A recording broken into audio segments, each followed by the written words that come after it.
Now. On 105.9 FM and streaming worldwide on the WMAL app. O'Connor and Company. 7:06. It's Friday, as you can hear from our fabulous cure for the weekend. And it's O'Connor and Company. Thanks for tuning in here on the wrap-up of a pretty busy week in our lives. Coming up at 8:35, Brett Baer will focus on the news and politics of the week and maybe a preview ahead. I'm Larry O'Connor alongside Patrice Onwuka. Good morning, Patrice. Good morning. Happy Friday. It is a Friday. Every day with you is a Friday, Patrice. Oh, thank you. Thank you. I but mean, it's not a Friday. Not every day with me is a Friday. That's true. I realize. I guess there's joy. I try to bring joy. There it is.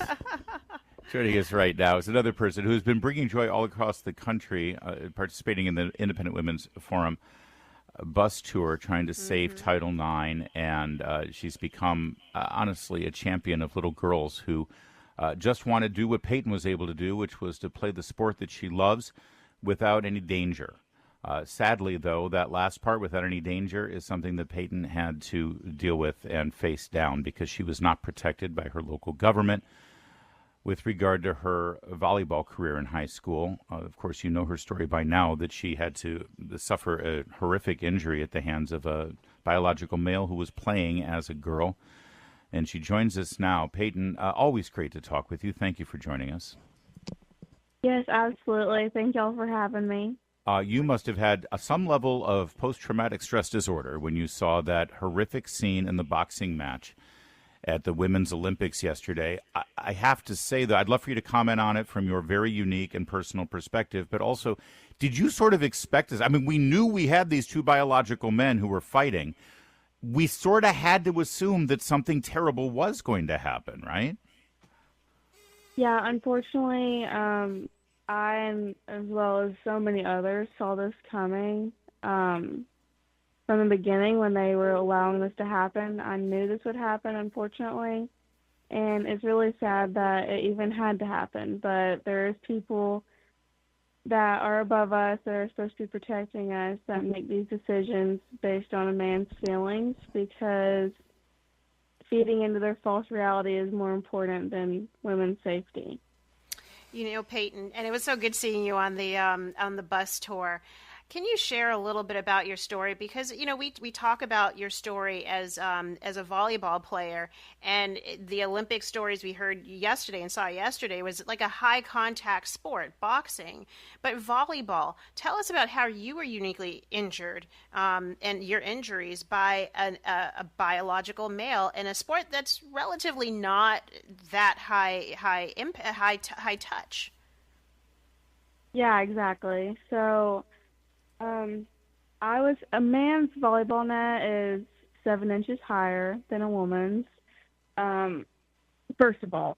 So we go into this game and we know that there's a man on the team, or we suspect there is. It's pretty obvious that there is one because he can hit better than anyone else that we were facing. We had to practice differently just to prepare for this one individual in this one game. The rest of their team wasn't really that good, but he was the only one that was carrying it, and I know my team wasn't the only one that had to prepare and practice differently. But the hit was so severe, causing me to be unconscious in a fencing position for about 30 seconds, and then because of that and the severity of it, I suffer from lifelong effects, and the doctors don't know if I'll ever be back to the same as I was before this day. My hopes of a college career and playing a sport that I loved ended that day. The rest of my senior year was really messed up because of that day on the court, and it was just 100% avoidable because our rights were not as important as the man's. Yeah. And just to be clear, that was brain damage you suffered and some paralysis, right? Yeah, I went to the doctor and they told me I had a concussion, a brain bleed, and partial paralysis that thankfully has gotten a lot better since then, but it still is something that I have to struggle with today. If a boy walking along the quad or down the hallway of your high school, Payton, had done this to you outside of the confines of the volleyball court, they would have been suspended, expelled, probably arrested for assault, for physical assault. But he was allowed to play under the guise of fairness. Just because she's transgender, as they would say, doesn't mean that they don't get the right to compete. Everyone should have a fair chance to compete. Equality. That's actually what the Olympic Boxing Committee has said here. Everyone has a chance to compete, and if the government says this person's a woman, then this person's a woman. I'd love for you to, because I know that you get this. You sadly, people come after you as some kind of bigot, someone who has literally suffered damage, permanent damage to her brain because of these policies. And these policies are always put forth under the guise of, oh, don't be so mean, be fair. Please address that. I'd love to hear your response.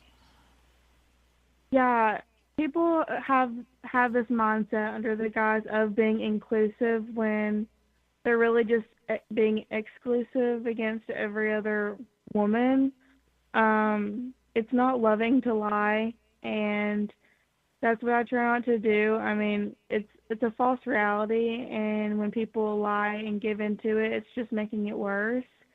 The truth is love, and I don't hate anyone. I'm a Christian, and I'm taught not to do that, but I do know right from wrong, and I also know that I need to speak up for the truth and for myself and for every other woman behind me, because that's what we rightfully deserve. And these are basic things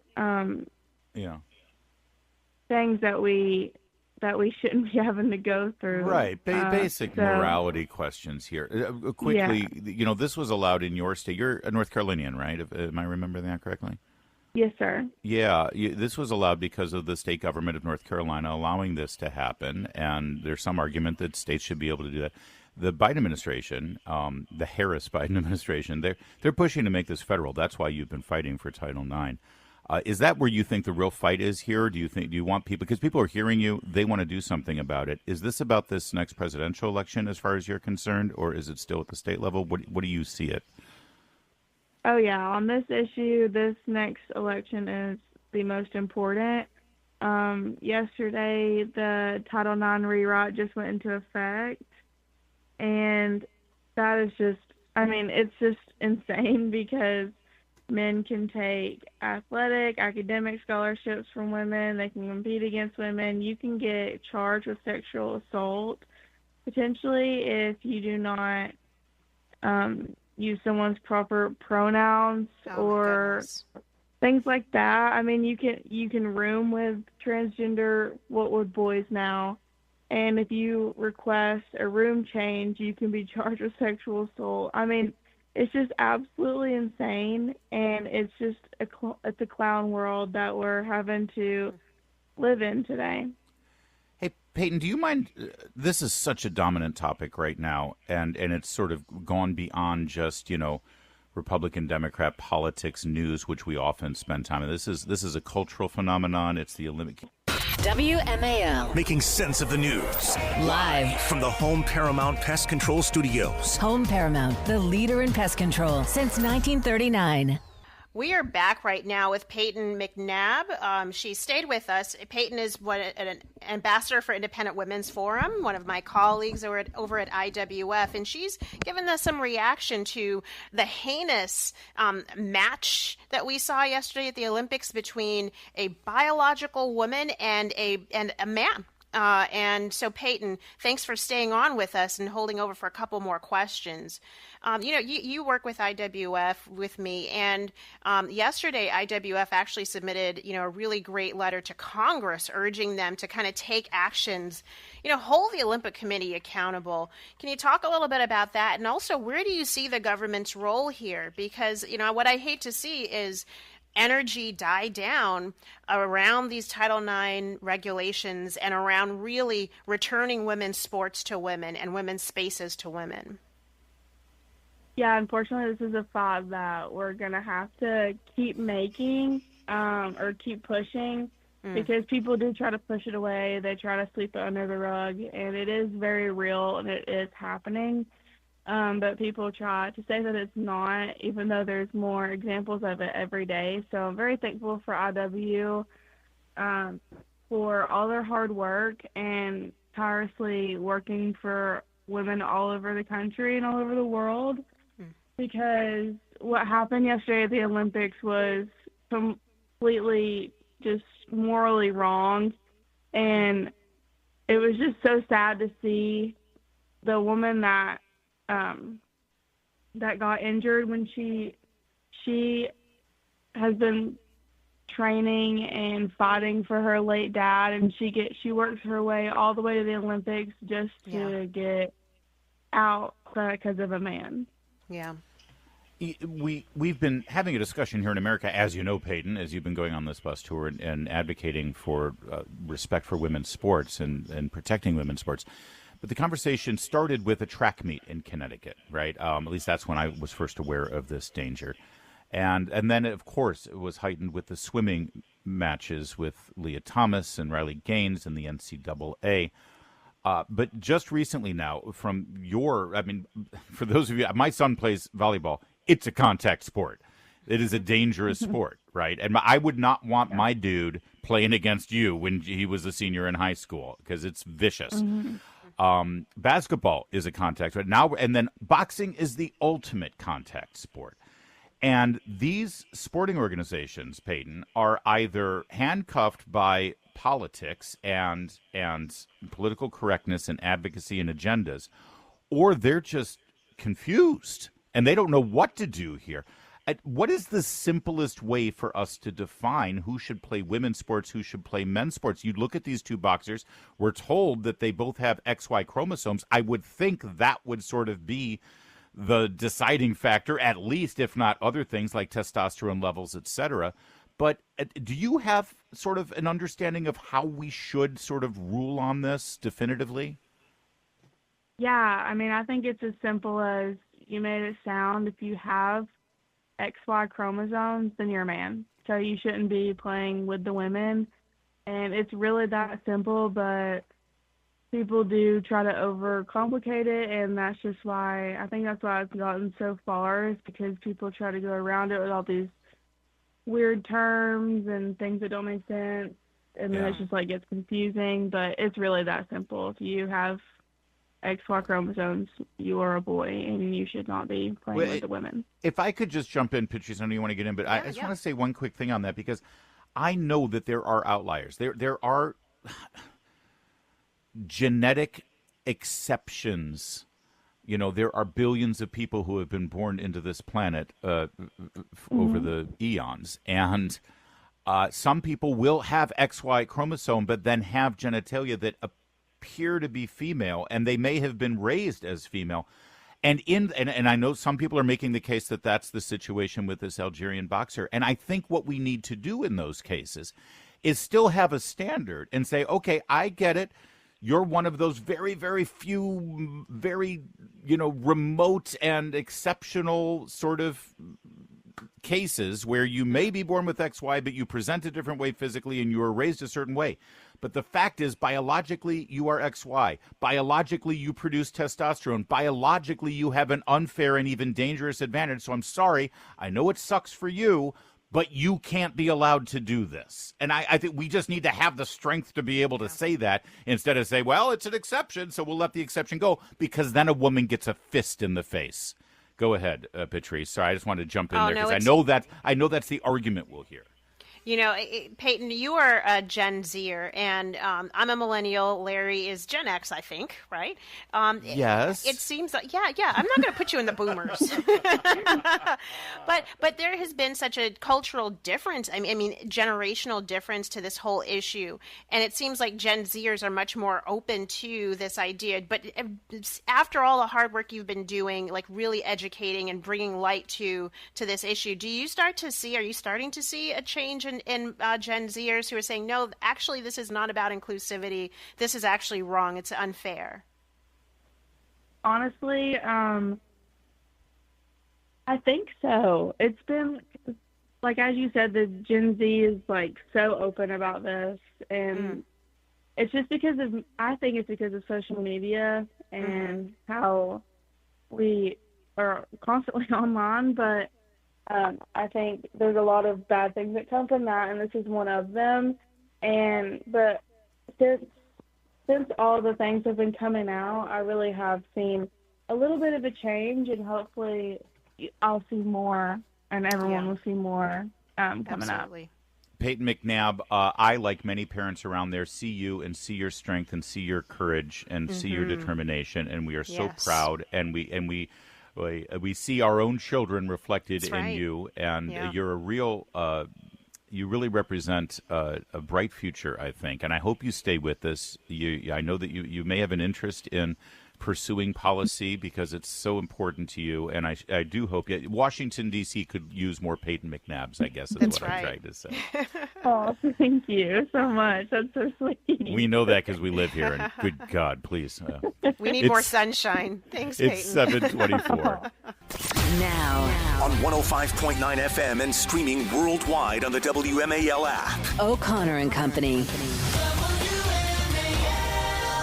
It's 7:36. It's O'Connor and Company. Thanks for tuning in here. We are going to keep it going all morning long here as we charge into the month of August and sprint toward the finish line. No, not the weekend. Election Day. Coming up at 8:35, Brett Baer of Fox News Channel will join us. I'm Larry O'Connor with Patrice Onwuka.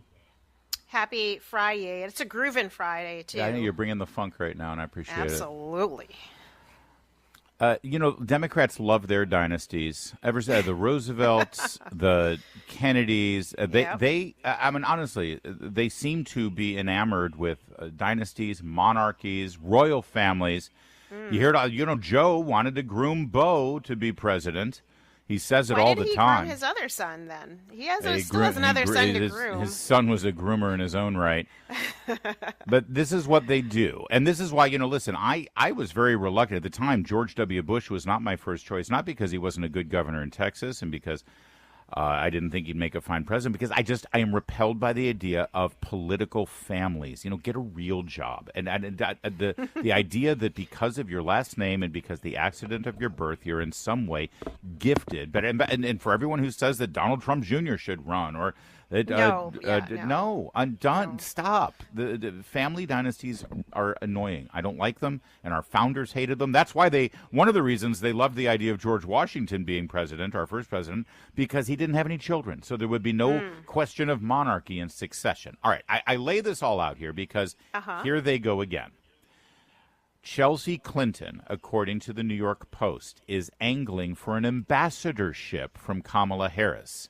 Should she win the election? The speculation is this is why Bill and Hillary came out so quickly to support Kamala when Joe Biden stepped aside or was pushed aside. And here's the best part, because, if you think foreign relations and diplomacy, you think Chelsea Clinton, right? I mean, geez.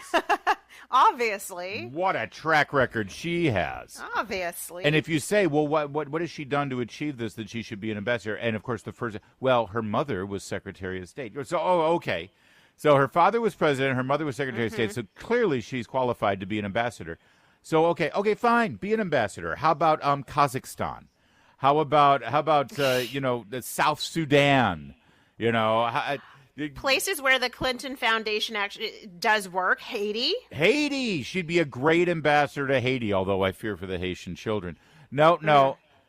If she wants to be an ambassador, she wants to exercise all of her great diplomatic skills, but not in a place that actually is challenging. Hey, how about Libya? Let's send her to Libya. That'd be good. There's plenty to work. How about Saudi Arabia? No. She wants, get this, she wants either London or Paris. She wants to be ambassador to England or France because the shopping is better there. Well, yeah. I mean, listen. She's making what, $600,000 at NBC. Now she wants to cap off her career at a young 44 with some great political spot. I mean, listen. If Chelsea Clinton was really serious about politics, she would have found a way to run for office. Start with the school board, work your way up to the state capitol. Maybe make a leap over to Congress, rather than doing the route that a lot of ambassadors do, which is to give a ton load of money to a candidate and then get some nice cushy ambassadorship. Yeah. But apparently she's bright.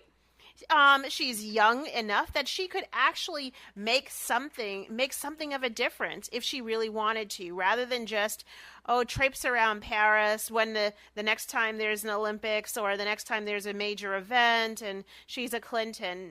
This Nepo baby thing, I'm actually not against dynasties. I actually would be fine with an Ivanka Trump presidency. Maybe if she got the policy down. Don Jr., that's a different story. But if you can demonstrate you've done something in your career or your life other than just the coattails of your parents, maybe I give you a shot. Yeah, I let me push back a little bit here because you said apparently she's bright. I see no evidence of that. I've heard her speak in interviews with her mother. I'll give you this: she is degreed. She has degrees, but I've met plenty of people with doctorates. Yeah, who are not very. Perfect example. God bless her. Forgive me if it's rude. First Lady Jill Biden, Dr. Jill. Have you heard her speak? Jill. She talks to everybody like they're 5-year-olds. Okay, I'm sorry. I don't. She's a doctor of education, Larry. Yeah, that's why. That's why she speaks the way she does. Well, let's see. But listen, because it's apparently she's bright. Okay, I'll give you this. She's bright enough to be able to leverage her last name in the accident of her birth to succeed very well. For instance, remember NBC News paid her an annual salary of $600,000. That's a lot of money. To do what now? I mean, what exactly did she do for NBC News other than be Chelsea Clinton?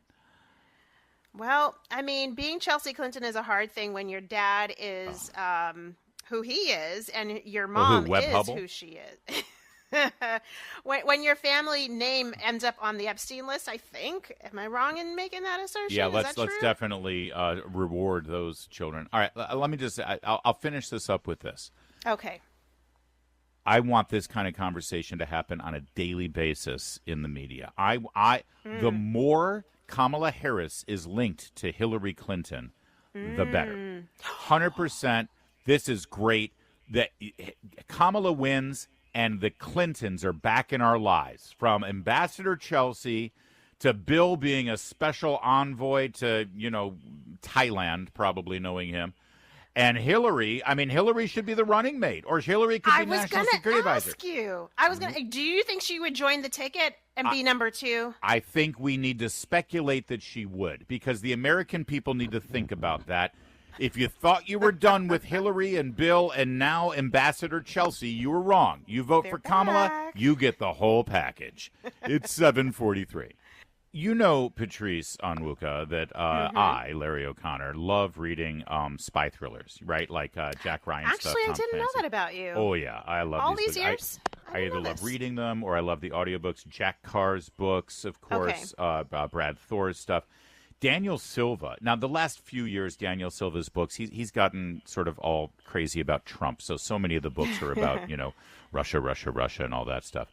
But the early Daniel Silva books are amazing because they center on a person who, it's not an American spy, it's an Israeli spy.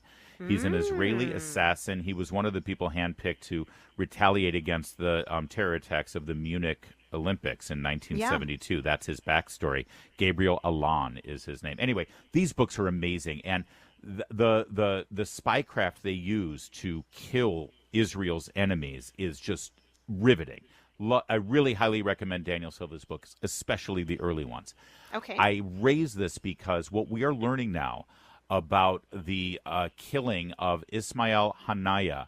This is the Hamas honcho who was there in Tehran celebrating the new president being put in place. What we're learning, it sounds like it's written right out of a Daniel Silva novel. According to the New York Post, he died from a remotely detonated bomb inside the guest house he was staying in. The bomb was hidden by someone 2 months ago before he visited. And as soon as and it was so precision, the guy from Islamic Jihad who was staying next door got hardly any damage to his room. It was a precision bomb that talk about playing the long game. This bomb was planted by Israeli agents months ahead of time, and then they detonated it when they were ready. This has got to make every enemy of Israel think to themselves, good God, there could be a bomb in the room I'm sitting in right now. It's awesome. I love this story.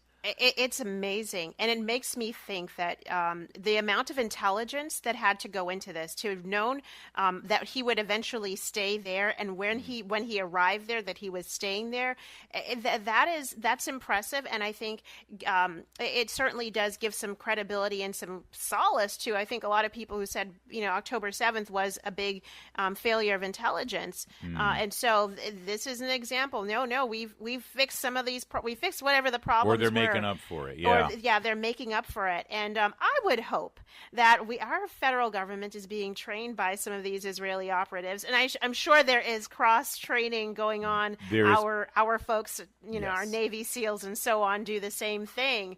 I love it, and I want to see this turned into a movie. By the way, I would absolutely be watching this on a Saturday on Netflix with a very happy ending. The blown to smithereens corpse of a radical Islamic terrorist. 7:54.